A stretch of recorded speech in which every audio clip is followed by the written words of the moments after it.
Alright guys, we are going to go through some of the rulings with Dark Magician or cards if you play them with DM, such as Red Eyes Fusion.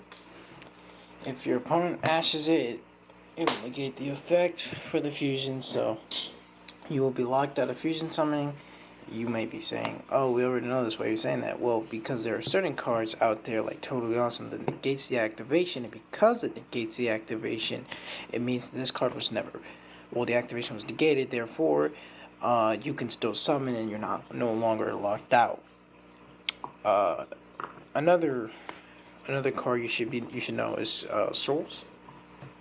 Souls effect to send cards is cost. So let's say you have skill drain and you want to send it.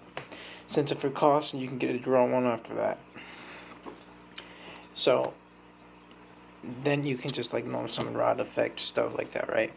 Also, Souls has his activation effect to special summon himself or to send a spellcaster to summon a Dark Magician Girl. You will first send the spellcaster for cost. So if your opponent Solemn strikes it, it still sends for cost. So if you're trying to get a Dark Magician Girl, Grave, or Dark Magician, they will still hit Grave because they're sent for cost to then activate the effect to summon. Another thing you should be wary about is, if I can find it, where's the card? Eternal Souls. There are two things I want to say. Three things actually. I want to say. If your opponent decides to Dark Ruler No More you with something like Dragon Knight and Dark Magician, just gotta find Dark Magician. Well, Dark Magician doesn't have an effect. I want to show it. I want to show him for the next one. But let's say they try to Dark Ruler No More you, right? A lot of people will think that Dark Ruler No More gets through Eternal Souls because Dragon, for some reason, although it's Dark Magician's unaffected by card effects. This is considered Dark Magician when he's on field and in grave, and he also protects your backers. So a lot of people don't think that for some reason this can protect you from Dark Ruler No More.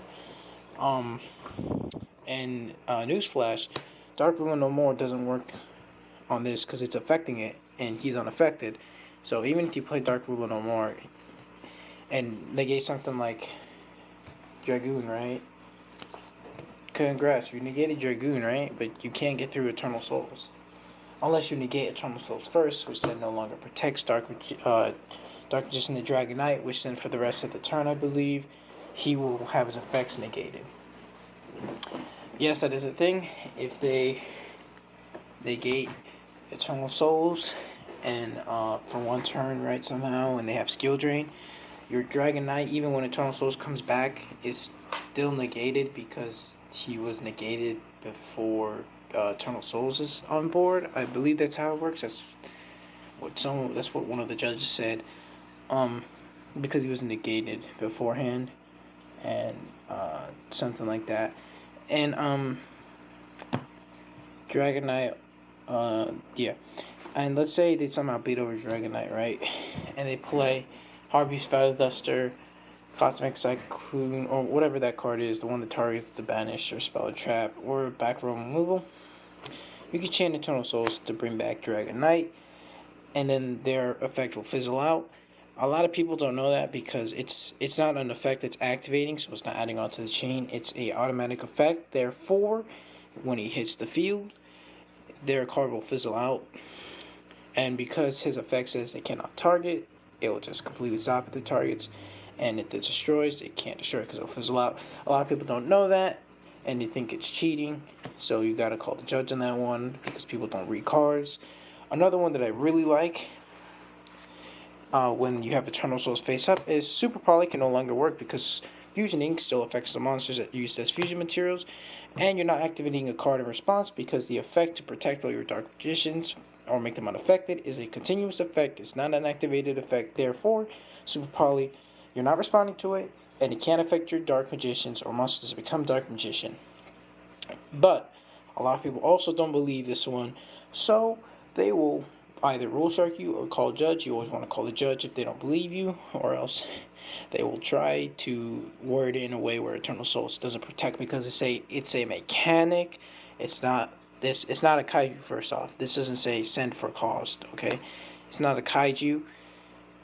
So it's not a mechanic. This is it's affecting the monsters, and therefore cannot affect our condition.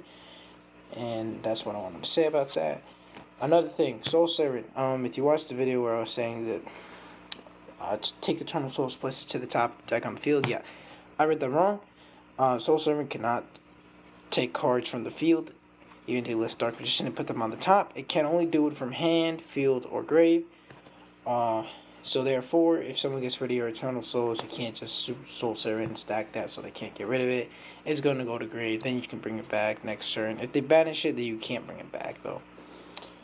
What they are going to do, though, but, what else? What else is another ruling that you guys should be aware of for Dark Magician?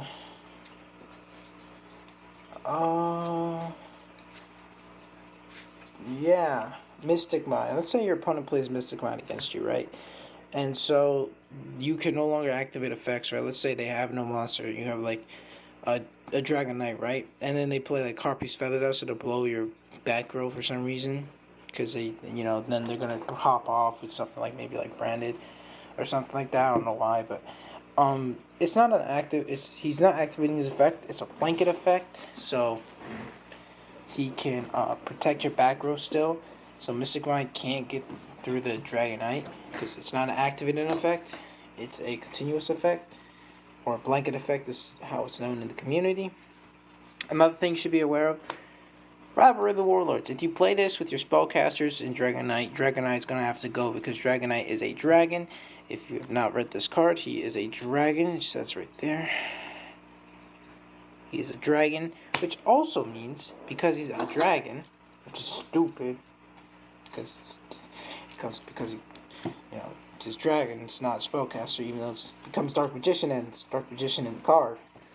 It means you can't use Magical Ice Fusion to make him, which a lot of people also don't know about that. But that is how that works. Another ruling.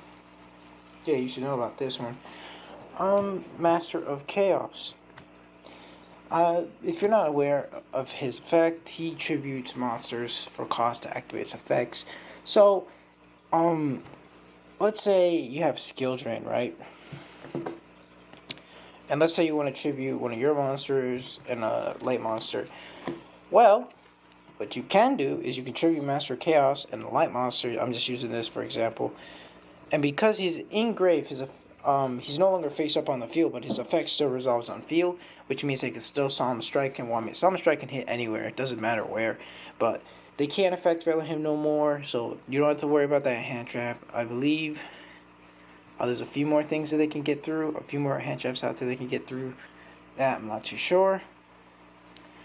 I know Callback can get through it because you're just gonna banish the card and then negates effects. So yeah, just like a neat little thing you should know, you can play under Skill Drain with Master of Chaos, or you can just send it with Souls. And a lot of people even a lot of people don't know, or a lot of people, when you send with Souls, even if they have an Ash, they don't usually Ash it because they're saving for that Red Ice if they know you have DM. So it's also a nice little guarantee +1. Some people will Ash it, and if you hadn't summoned that turn, you're gonna win because you're gonna just get Dragoon. Unless they got Super Poly and you got, Souls on field, they're gonna go for Starry Venom because it's 2 Dark Monsters, and that'd be 2 Dark Monsters, a Dragoon and a Souls. And, what else? Oh, yeah, so, other things you should know about, because a lot of people like to say that it can get through Eternal Souls. Layer of Darkness cannot get through Eternal Souls, even though it tributes. It's still a card effect that is activating. There's this one Flunderies spell card that can tribute your monster and a spell or trap. While they can't tribute your Dark Magician, they can still tribute your Eternal Souls, and Dragon Knight cannot protect that, at least to my knowledge, because They told me that it's a non-target tribute, and I'm assuming that they're correct. I'm not gonna read their card for them because we had like no time, but it doesn't matter because I won anyway. But so they can still get rid of your Eternal Souls, which will get rid of your board, and but they can't take your Dark Magicians because it's still a card effect that would be like activating. It's card effect, so they're unaffected. So just to let you know that, because I know someone was telling me it's a summoning condition. It's a condition. It's not. It's not a condition. To Dark Magician because it's still affecting him. Therefore, Eternal Souls protects him. Or I'm saying it completely wrong. I know there's probably a better explanation for it, but just to let you know, there are people out there who will try to word cards like that. So you want to be careful with that. And I hope you guys have found this video very helpful. Let me know if you did. Those are a few rulings you want to be careful with Dark Magician. And I will see you guys later in the next video. Peace out.